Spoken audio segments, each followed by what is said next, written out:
Hi, I'm Ali. I'm one of the physios from treatmyachilles.com. We're a specialist online physiotherapy service offering rehabilitation and treatment for Achilles tendinopathy or tendonitis or tendinosis. And if you would like some more information on our services, you can find them in the information below this video. What I want to talk to you today about is why your Achilles might suddenly be starting to hurt so much and what you can then do about it to try and settle that pain down. So when we look at the anatomy of an Achilles tendon, what we're looking at is how it's made up. And it's made up of lots and lots of collagen fibres that come in a straight line. And that straight line of collagen fibres is a bundle, and then there's another bundle and another and another, and that then sits within a tendon. And all of those fibres work together to produce the force we need, particularly when we're looking at an Achilles tendon, to do that push off, that raising up onto our tiptoes, or the movement of pushing off when we're walking or when we're running. If we suddenly change the amount of load that we have in that Achilles tendon, so what I'm talking about here is a sudden change. So for example, I've not done much because I've been a bit poorly for a few weeks, or I've had a few weeks on holiday, and then I've gone back right up high into my normal training routine. Or I've started to do something different, but instead of phasing into it nice and slowly, I've suddenly racked my mileage up, the elevation of my running that's up, the amount of times I'm training in my sport per week, or I've added in extra things alongside my sports. So a new job, lots of time on my feet, walking with our friends and family. Whatever it might be, it's a sudden change in that load tends to bring on an increase of pain. And this increase of pain is then related to a reaction within that tendon to that load. Another type of reason why this might occur, and I have definitely done this myself, when I went camping last year, I wore flip-flops, which I wear occasionally, but for this I wore for 5 days solid, and I walked 18,000 steps a day wearing these flip-flops, and for the next few days when I came home, my Achilles was really sore. So again, it could be a change in load due to how many steps consistently over a number of days, but also a change of footwear. I'm not necessarily saying flip-flops are bad, I'm just giving you my example. So we're looking for changes that might cause this. Now, this is not to be confused with not a reaction within a tendon, but a tear or a rupture of your tendon. This is totally different and not what we're necessarily talking about in this video. So if you think you've had a tear or a rupture, again, it's important to speak to a professional about it and get a proper diagnosis. Signs of a tear or a rupture would be that you're perfectly happy with no symptoms within your Achilles, and then boom, all of a sudden you get a sudden pain, and it's very localized, that you can put your hand on it, and it's something that you might feel, then it may swell, it may become red, it may become hot or warm, and that's a sign of a tear. A sign of a rupture typically is when somebody feels like they've had a ping or a bang, or they feel like they've been kicked in the back of the leg, or when they've pushed off to move, they felt like a gunshot type sensation. And that again is something that immediately needs some consideration by a professional to give you the best management possible to help healing. So if you think you have those sorts of symptoms, please go and see a professional. The rest of this video may not be relevant.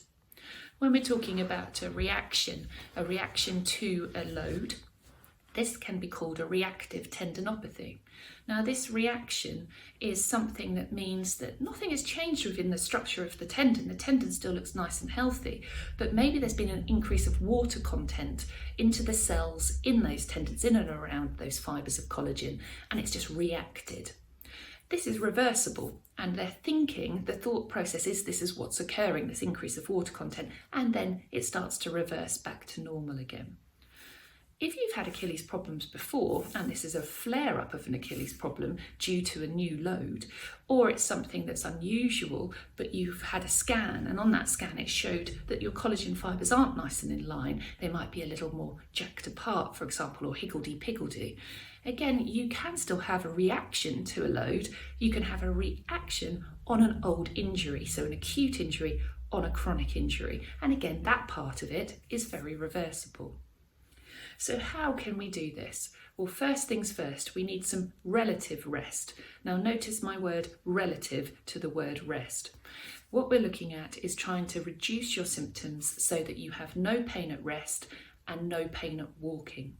So therefore, for the first few days, you may do very little, just plodding about around your house and your home, and short trips out, but nothing much. Again, what you're looking at is trying to keep your pain levels at around about a niggle only, a 0 to 3 out of 10 during an activity and for 24 hours after, just so everything is calming down and starting to feel more comfortable, so then you can do more.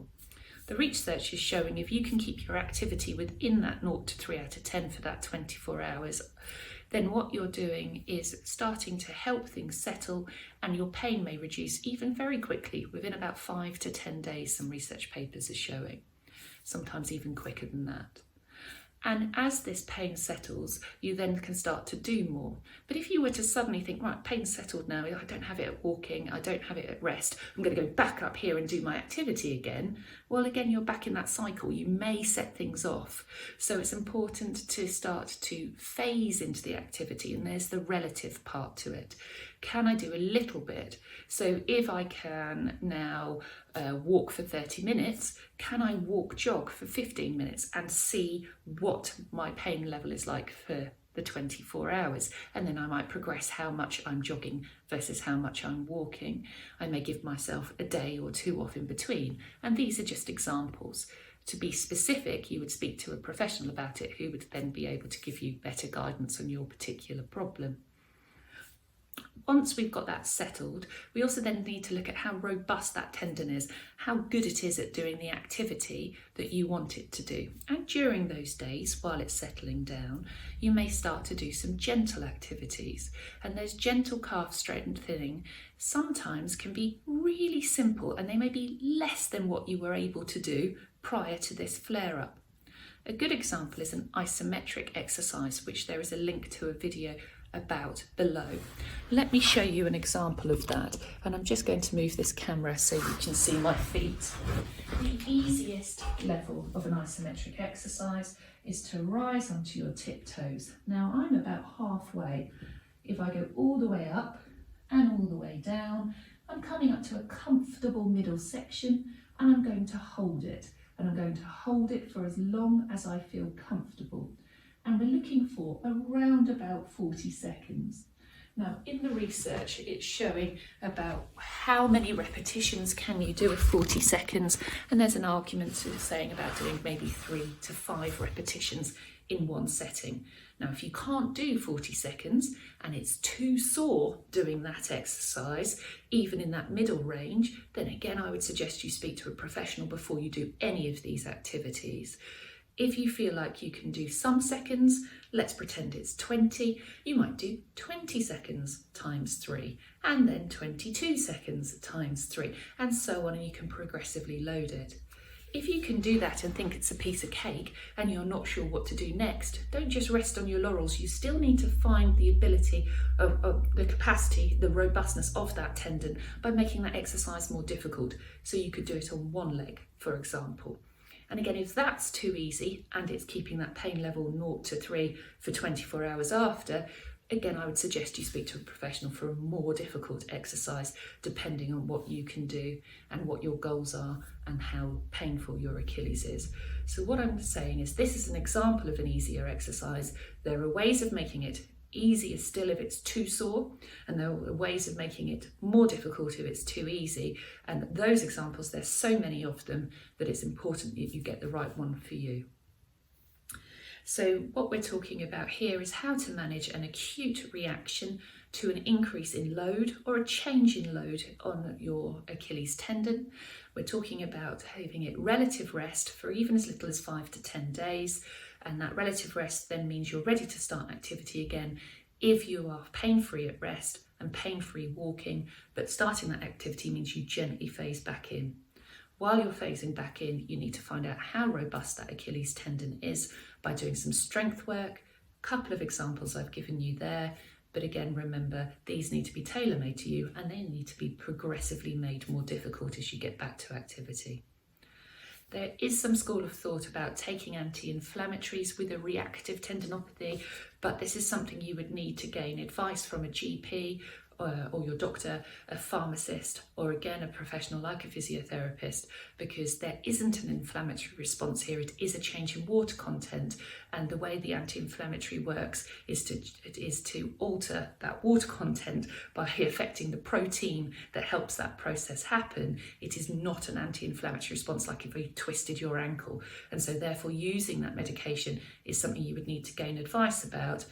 And it's not something I would want you to take if you had an ongoing chronic problem. And there is also some information on why not to take anti-inflammatories in a different video that Marika has done. Thank you very much for your time. I hope that's helpful. Goodbye.